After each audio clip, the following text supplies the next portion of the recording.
அஸ்ஸலாமு அலைக்கும். எல்லாரும் எப்படி இருக்கீங்க? இன்றைக்கி கேரட் பீன்ஸ் உருளைக்கிழங்கு வச்சு ஒரு ரெசிபி பார்க்கலாம். இது டின்னர் ரெசிபி. இடியாப்பம் பரோட்டான்னு எதுக்கு வேணால் சாப்பிடலாம். இங்கே காய்கறிகள் கால் கிலோ எடுத்து வச்சுருக்கேன். தக்காளி சின்ன தக்காளி 3 எடுத்திருக்கேன். வெங்காயம் 2, பச்சை மிளகா 3.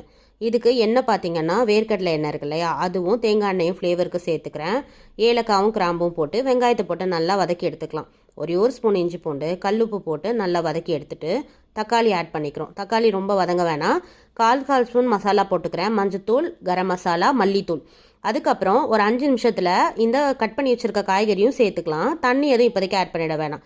ஓரளவுக்கு வதங்கினதுக்கப்புறம் 1/2 டம்ளர் தண்ணி ஊற்றி இதை வேக வச்சு எடுத்துக்கலாம். தேங்காய் ஒரு 3 பொடி போட்டு அதை தண்ணி பாலாக எடுத்து வச்சுக்கிறேன். பாக்கி இருக்கக்கூடிய சக்கையில் சோம்பு வச்சு அரைச்சி சேர்த்துக்கிறேன்.